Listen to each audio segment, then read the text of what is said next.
Рейтинг «Соль земли. Топ-менеджеры АПК-2023» формировался по принципу «лучшие выбирают лучших», причем в несколько этапов. После подачи заявки на участие было онлайн-голосование, расчет интегральной оценки и финальной публикация результатов. Усману Сампиеву поучаствовать в рейтинге предложили коллеги. Заявки, несколько номинаций было.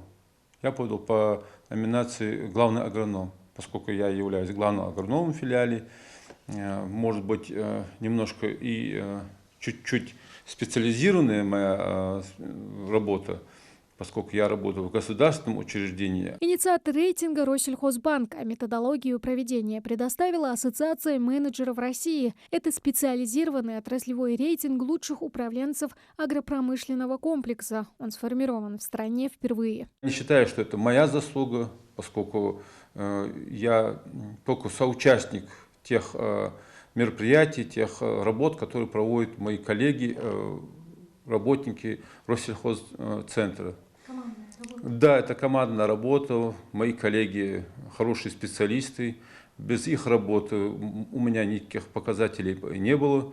Но я участвую, стараюсь участвовать во всех сферах моих товарищей, коллег, и по защите растений, и по семеноводству. Всего в рейтинге приняли участие около 600 компаний со всех уголков страны. Для конкурсантов это не только возможность получить независимую оценку своей работы, но и изучить опыт коллег. Специалистами отделов, это основные отделы наши семеноводства и защиты растений. Вот их курирование этих направлений, поддержка их и некоторые, если какие-то есть новшества, доведение этих новшеств законодательно или методически до наших работников. Усман Магометович в Россельхозцентре работает вот уже 14 лет, и такая оценка вдохновляет его на новые свершения в сфере агропромышленного комплекса. Сегодня я попал в рейтинг этот как топ-менеджер.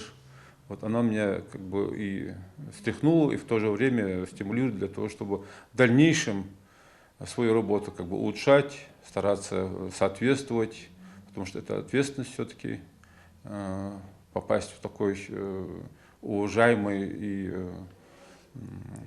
серьезный рейтинг.